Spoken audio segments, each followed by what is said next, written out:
We are going to record our lesson today so that this is open to the public afterwards. I know people are very busy right now and stressed out, so that's why we're going to be talking about stress today, how it affects our bodies and our brains, and some coping mechanisms as well. So we're going to go ahead and introduce ourselves. My name is Danielle Dennis, and I am the Health and Human Sciences educator through Purdue Extension. And my county that I work for is Johnson County. And hello, my name is Christiana Owusu-Ankoma, and I am in Shelby County. Christiana, you're getting a little bit of feedback. I don't know if your iPhone. I had to leave since I was on a different thing, so I could see the screen, but I had to leave. So sorry about that, guys. I am in Shelby County. My name is Christiana Owusu-Ankoma. All righty, so we're going to go ahead and get started. If you guys will have this be very laid back, if you guys have any questions at all, feel free to unmute and ask us, or you can use your chat box as well. We'll have some participatory components of our presentation today, and that's simply just using the chat box if you're comfortable. If not, that's okay too. So we'll go ahead and get started. Okay, so first I want to start off with the definition of stress. I think a lot of times we talk about how stressed out we are, but sometimes we don't know exactly what that means. So stress is a feeling of emotional or physical tension. It can come from any event or thought that makes you feel frustrated, angry, or nervous. So stress is your body's reaction to a challenge or demand. In short bursts, stress can actually be positive, such as when it helps you avoid danger or meet a deadline. So for example, stress can definitely affect us both physically and emotionally. I think a lot of times when we think of stress, we think of how it emotionally affects us, but it can certainly affect our physical body as well. So we're going to get into that a little bit, and we're going to talk about the positives and negatives of stress. Let me go to the next slide, please. Okay, so now I would like some feedback from our audience. If you guys could chat in the, or type in the chat box, what is stressing you out right now? I know that we are in a very different time frame. We might have some different stressors. So if you could just share with the group in the chat box about what is stressing you out right now. Give everyone a minute.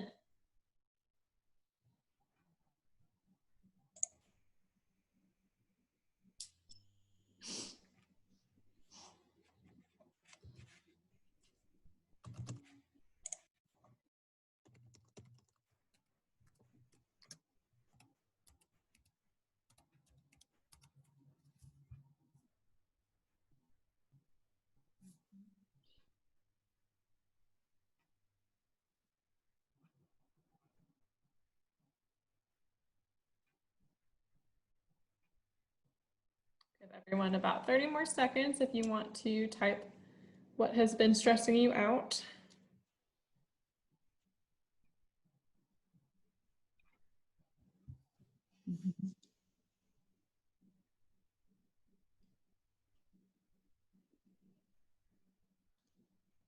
Okay, so thank you guys for responding. So here we have, I'm going to read these out loud just because I think a lot of times when I teach about stress, it helps to see what other people are also stressed out about. It makes us not feel so alone, right? So here we have adjusting to the new normal, balancing work and family, working from home while caring for children, too much time in front of a computer and learning new technology, money, balancing work and family, the potential to get sick, uncertainty, and then communication, receiving and giving to others. So these are all very great examples, and I think that we can all relate to these stressors in our own way, especially with this new normal. So part of the reason that our area Health and Human Sciences educators wanted to do this series is not only is mental health very important all the time, but especially right now. We are all adjusting to a new normal, but this allows us to kind of see who our audience is and what is concerning you and your mental health right now. So thank you for sharing. So Christiana, if you want to go to the next slide. So here's some facts about stress. We all feel stress sometimes, so we are not alone. There is not a person out there who has not felt stress, including children. This is not just an adult problem. I also teach about stress to elementary, middle school, and high school students. Stress is a normal part of everyday life. So stress is actually not the pressure from outside. So it's not work deadlines, disagreements with your partner, raising your children. Those are actually called stressors. So I know a lot of us just mentioned a lot of stressors in our life. So that was kind of what is stressing you out. So your response to those situations is actually what is stress. So we all react to stress differently. So what might stress me out might not stress you out, and vice versa. I always use the example when I'm presenting is, what if I asked you to come up here right now and do this presentation? That would probably be pretty stressful for you. That's not necessarily that stressful for me because this is my job and I've practiced beforehand. So that's how I like to use it as an example. So how I react to stress might be very different than how you react to stress. So stress is a reaction that you can feel in your body to challenges, expectations, and pressures, meaning that anything that threatens, challenges, or scares you. And we all experience the same stress reaction. So that's fight, flight, or freeze, which I'm sure that you all have heard about this. But the things that stresses us out can be very different, like I mentioned before. One thing I like to mention is back in our caveman days, we actually had very life-threatening stressors, which we're going to talk about later on in this presentation. And our body has not learned, and our brain has not learned how to take those life-threatening stressors away. So how our brain reacts to things like work deadlines, maybe relationship struggles, whatever that may be, is the same that it would react to back in the past if we were being chased by a lion. So trying to put things in perspective. Okay, is this life-threatening, or is this something that I can tackle? So we'll talk about that a little later as well. Next slide, please. So as mentioned before, stress can actually be positive. So in a dangerous situation, stress signals to the body to prepare to face a threat or flee to safety. So when your body reacts, it's saying, okay, we need to do this to be safe. In non-life-threatening situations, stress can motivate people. So for example, if you have a job interview or you're taking a test, having that stress will make you study or make you prepare. So stress can be very positive. It can be encouraging, it can be challenging, but it can also give you that determination to do what you need to do to be successful. Next slide, please. So stress can also be negative. So there's a very fine line between positive and negative stress. So with chronic stress, those same life-saving reactions in the body can disturb a lot of physical symptoms. So you can see this picture over here, which I really like because it gives you an example of all the different ways that stress can really affect our body physically. And it can be positive, but once you kind of become obsessed or that stress where you have too many stressors in your life, it can affect you physically. So it can actually start contributing to anxiety and depression in your brain. Cardiovascular, I always tell people, have you ever heard, I'm so stressed out, I'm gonna have a heart attack? There's actually some truth to that, unfortunately. So stress can go into you having higher cholesterol, high blood pressure, things like that, your joints and muscles. You can start having inflammation and irritation.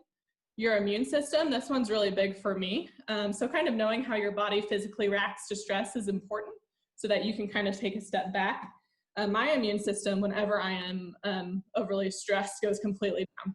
I start to get sick, I start to get a sore throat, I start to become exhausted, and it's not because I caught something from someone, it's simply because I'm so stressed and my body is reacting. Your skin, so hair loss, you can start breaking out.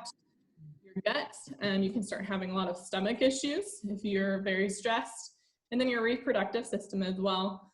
So your hormone production can become out of whack if you are overly stressed. So lots of things can happen to us physically as well as emotionally if we are stressed. Next slide, please. Okay, so we're going to get a little bit scientific here, and we're not going to get into it too much, but I do think it is interesting for us to understand how stress can affect our brain. So we talked about the physical symptoms, but we're going to talk about the emotional symptoms as well. So right here is a diagram of our brain, and these are the three main parts that are affected by stress. So our amygdala is our security guard, and that is the part of our brain that tells us what to do and how to react to stress.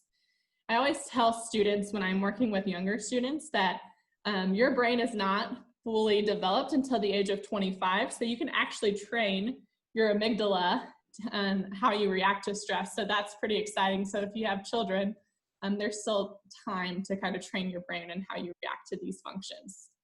The hippocampus is the manager, so it helps manage your response to fear and threats. So it acts like a storage vault of learning and memory. So for example, if you had a job interview a couple months ago, you're looking for a new job, and you felt like you did absolutely terrible. You felt like you didn't answer the questions right. You got a response and they said that you didn't get the job. Your hippocampus remembers that. So for your next interview, you're going to be even more stressed out because it manages your response to fear and threats. I did really poorly on this last interview, so now when I go into another interview, I'm going to be even more stressed out. So we have to think of ways on how we can cope and manage our parts of our brains to become more positive. The prefrontal cortex is our planner, so it's the learning and reasoning part. It controls decision-making, planning, and focusing. So working all together, these different parts will help us, one, learn how to manage our stress, how we react to stress, and then learn through past experiences how we can problem solve. So we have a quick video for you guys that will go into this with a little bit more detail.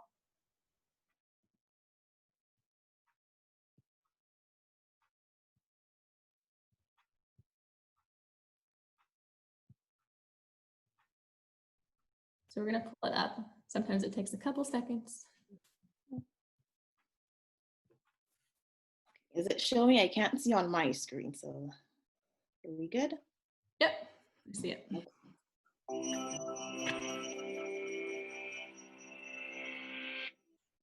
you sleeping restlessly, feeling irritable or moody, forgetting little things, and feeling overwhelmed and isolated? Don't worry, we've all been there. You're probably just stressed out. Stress isn't always a bad thing. It can be handy for a burst of extra energy and focus, like when you're playing a competitive sport or have to speak in public. But when it's continuous, the kind most of us face day in and day out, it actually begins to change your brain. Chronic stress, like being overworked or having arguments at home, can affect brain size, its structure, and how it functions, right down to the level of your genes. Stress begins with something called the hypothalamus pituitary adrenal axis, a series of interactions between endocrine glands in the brain and on the kidney, which controls your body's reaction to stress. When your brain detects a stressful situation, your HPA axis is instantly activated and releases a hormone called cortisol, which primes your body for instant action. But high levels of cortisol over long periods of time wreak havoc on your brain. For example, chronic stress increases the activity level and number of neural connections in the amygdala, your brain's fear center. And as levels of cortisol rise, electric signals in your hippocampus, the part of the brain associated with learning, memories, and stress control, deteriorate. The hippocampus also inhibits the activity of the HPA axis, so when it weakens, so does your ability to control your stress. That's not all, though. Cortisol can literally cause your brain to shrink in size. Too much of it results in the loss of synaptic connections between neurons and the shrinking of your prefrontal cortex, the part of your brain that regulates behaviors like concentration, decision-making, judgment, and social interaction. It also leads to fewer new brain cells being made in the hippocampus, This means chronic stress might make it harder for you to learn and remember things, and also set the stage for more serious mental problems like depression and eventually Alzheimer's disease. The effects of stress may filter right down to your brain's DNA. An experiment showed that the amount of nurturing a mother rat provides its newborn baby plays a part in determining how that baby responds to stress later in life. The pups of nurturing moms turned out less sensitive to stress because their brains developed more cortisol receptors, which stick to cortisol and dampen the stress response. The pups of negligent moms had the opposite outcome, and so became more sensitive to stress throughout life. These are considered epigenetic changes, meaning that they affect which genes are expressed without directly changing the genetic code. And these changes can be reversed if the moms are swapped. But there's a surprising result. The epigenetic changes caused by one single mother rat were passed down to many generations of rats after her. In other words, the results of these actions were inheritable. It's not all bad news, though. There are many ways to reverse what cortisol does to your stressed brain. The most powerful weapons are exercise and meditation, which involves breathing deeply and being aware and focused on your surroundings. Both of these activities decrease your stress and increase the size of the hippocampus, thereby improving your memory. So don't feel defeated by the pressures of daily life. Get in control of your stress before it takes control of you.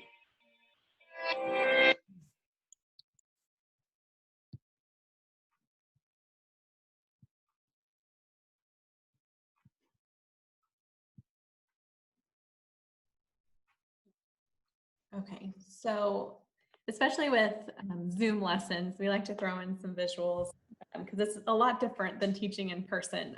But hopefully that video gave you an idea of how stress can affect us both mentally and emotionally. And you're not alone when it comes to stress. We all experience stress, but we do all experience it a little differently, depending on our background or how we've learned to cope with stress over time.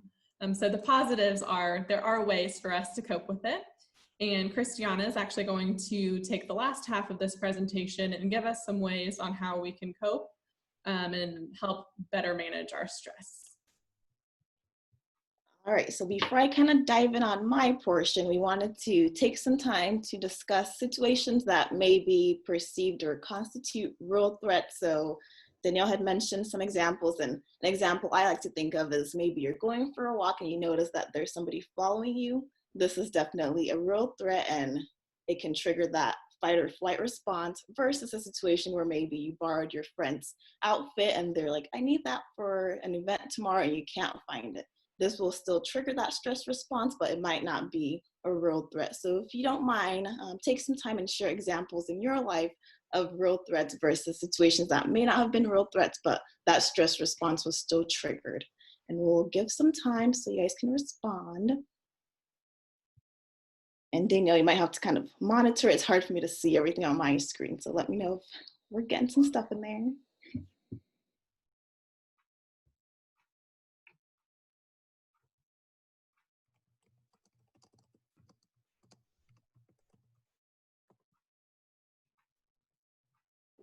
So I wrote an example if anyone's confused. So this kind of goes back to our caveman days when we really did have real life threats constantly coming at us. And now how our bodies react the same to things that aren't really life threatening. But our bodies are and our minds are reacting the same way that, as an example I used earlier, maybe you're getting chased by a lion, but now you have a lot of work deadlines. Our bodies are still programmed the same way. So I think the reason that we do this activity is for us to realize when our body's reacting like this, it's because that's how our bodies have always been programmed. But being able to differentiate from a real life threat as opposed to something that's not going to kill us kind of helps us put things in perspective. So that's why I like this activity. Yeah.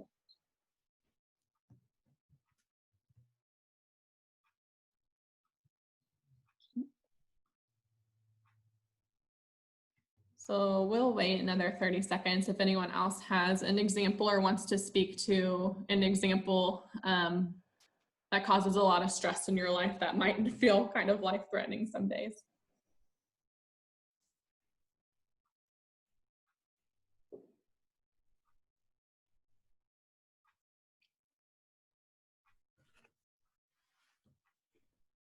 Okay, so some examples that are thrown in the chat box is a real threat, being robbed. A non-real threat is having too many work deadlines. A non-real threat is my son's daycare being closed and having to find a new daycare. A real threat, health crisis. Non-real threat, child throwing a tantrum. Real threat, falling off a cliff. And then a non-real threat is finding new clients. So all of these things that you guys mentioned as a non-real threat right now are very stressful. And a lot of these things we can certainly all relate to, but trying to put in perspective with things that aren't going to be life-threatening, saying, okay, this is something that we can manage, right? Even though my child throwing a tantrum right now might make me feel physically like I'm going to explode, there are things that we can do to manage it safely, and we're going to work through it, right? There's an end to these stressors. So trying to make a shift in your brain is a way that we can look at things. I know ever since I've taught this class, it's if something starts to really stress me out one day, it's like, okay, let's bring it back. This is not life-threatening. We'll work through this. And a few weeks from now, this isn't even going to be a problem. So thank you guys for sharing. Yeah, thank you so much. We appreciate that. All right, so before I touch on all of the methods to manage or cope with stress, we wanted to mention anxiety, because that's something I think sometimes we use interchangeably with stress, but anxiety occurs when you're kind of feeling that intense and persistent fear and worry. And in most people, they'll experience either fast breathing, their heart rate increases, people can begin to sweat, things of that nature.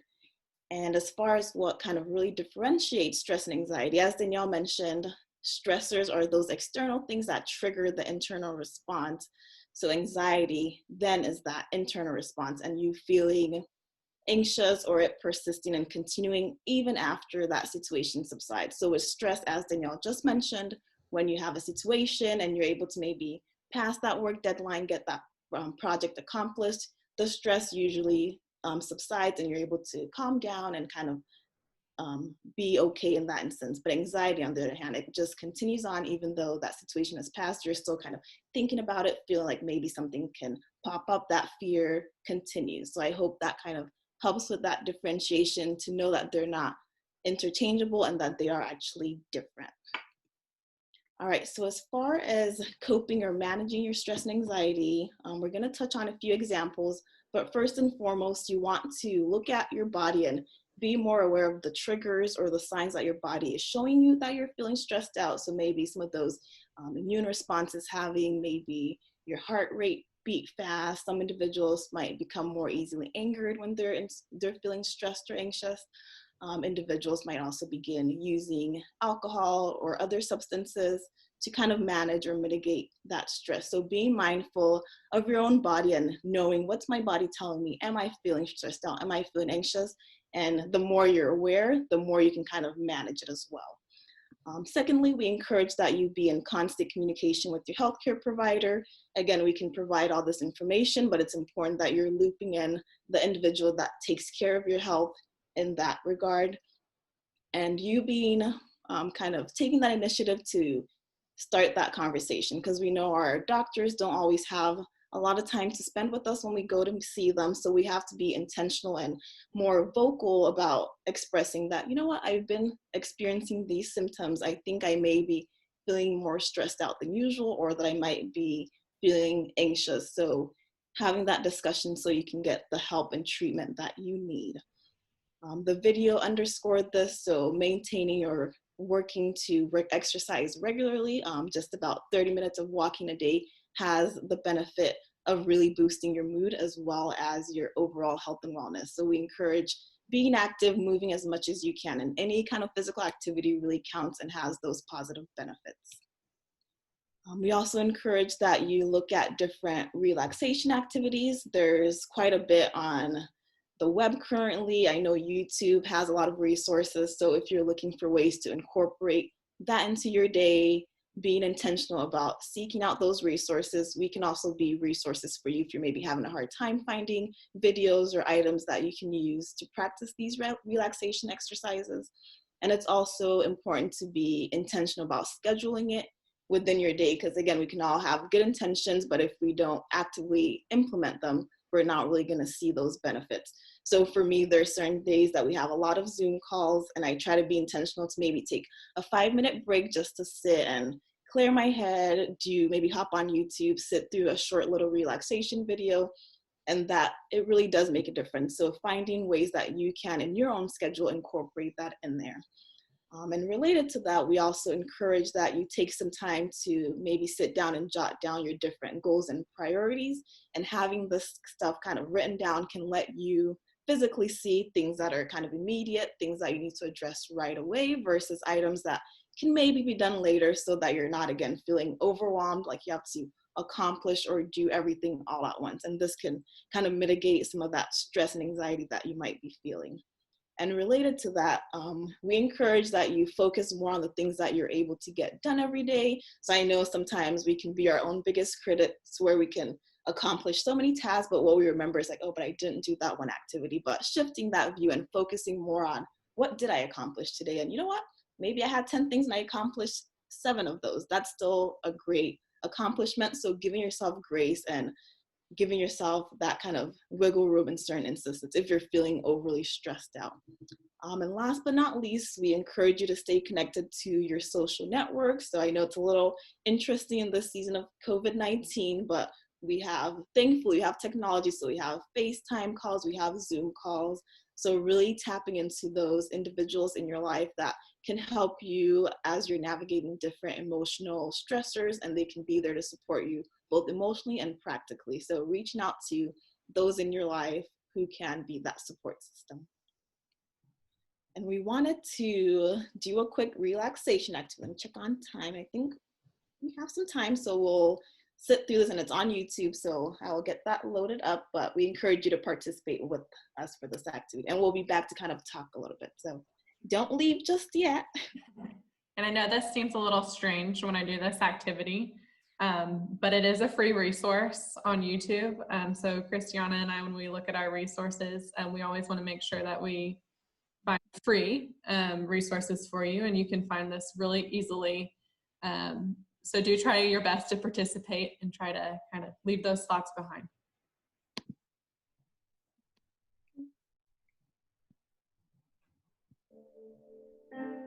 Fly with Abel and Phi. Body scan meditation. Sit in a comfortable position and bring attention to your body. Close your eyes if that's comfortable for you. You can notice your body seated wherever you are, feeling the weight of your body on the chair or on the floor. Take a few deep breaths. Breathe in through your nose. 1, 2, 3, 4. Breathe out through your mouth. 4, 3, 2, 1. Breathe in through your nose. 1, 2, 3, 4. Breathe out through your mouth. 4, 3, 2, 1. Now bring your attention to the top of your head. Sense this area. What do you feel? Stillness or a feeling running through your hair? Breathe. And as you breathe, relax the top of your head. Continue to breathe and move your attention to the side of your head in your ears. What do you sense? Do you hear anything? Now bring your attention to the neck and throat. Let them be soft. Relax. Soften your jaw. Let your face and facial muscles be soft. Smile softly and gently. Notice your back against the chair. Bring your attention into your stomach area. If your stomach is tense or tight, let it soften. Take a breath. Notice your hands. Are your hands tense or tight? See if you can allow them to soften. Notice your arms. Feel any sensation in your arms. Let your shoulders be soft.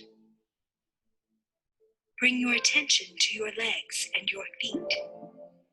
Feel your feet touching the ground and making a connection with it. Now notice your whole body present. Take one more breath. Be aware of your whole body as best you can. Take a breath. And then, when you're ready, you can open your eyes.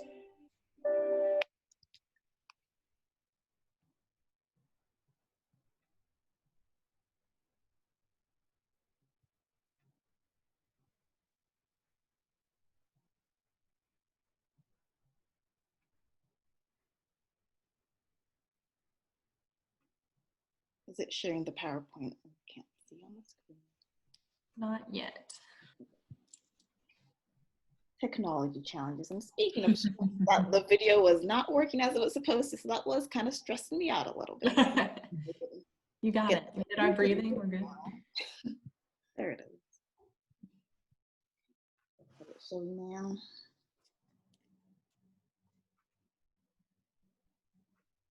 So while Christiana's getting that up, I will say the reason that we do that activity is because it makes us focus on the present for 3 minutes. A lot of times when we're stressed, which I don't know if you guys noticed when it said to release your jaw, release your hands, we're constantly holding it physically in our bodies. I have to tell myself multiple times today, release your jaw, because we are holding so much stress physically. So just doing short activities like that, no matter how silly they may seem, really does make you focus on the present, as opposed to looking in the past, dwelling on the past, or being anxious about the future. One way to manage stress is to focus on the present. What can we control right now? And that's how we can kind of put things into perspective. Okay, so I don't think my computer wants to cooperate anymore, but That's okay. At the end with that activity, wanted to practice it and to show you that you do really have a lot of resources at your reach or fingertips. So again, that was just pulled off YouTube, and there are several other videos. So depending on what you're interested in, or maybe you just like to listen to different sounds, you have a lot of resources available. But we did want to share that. And again, if you're having any challenges accessing certain resources, we can definitely serve as resources for you and get some information to you as well. So that was most of my component. I don't know if you had any additional things you wanted to add about maybe tips for people to cope with stress or anxiety, but that was more of what I had. And we wanted to open it up to any questions you might have, or if you wanted to share maybe something you took away from today, maybe something practical you might start to implement in your life. We wanted to leave that open for discussion for the last few minutes. Mm-hmm. Yeah, thank you, Christiana. And I think one of our biggest takeaways today is, again, trying to focus on the present and what we can control. Again, when we start dwelling on the past, that starts to look more like depression, is how I like to explain to people. Or if you're focusing too much on the future, that's what anxiety starts to look like. So if you feel like you can't let go of the past, or you can't stop looking towards the future, and you feel like maybe you need some extra assistance to cope, to definitely contact your healthcare provider. And also just want to emphasize communicating your needs right now. I know a lot of us mentioned balancing our families and work, and we would be surprised what a little communication can do. And just being open, with your supervisor or with your partner or with your children, even having communication and communicating your needs, and then focusing on the present just for 5 minutes a day to release all those tensions. Thank you all so much for joining us. Again, feel free to reach out to myself or Christiana with any personal questions you may have. And enjoy the rest of your day. It's sunshiny here, so hopefully it is where you are too. Thank you all so much. We appreciate you guys.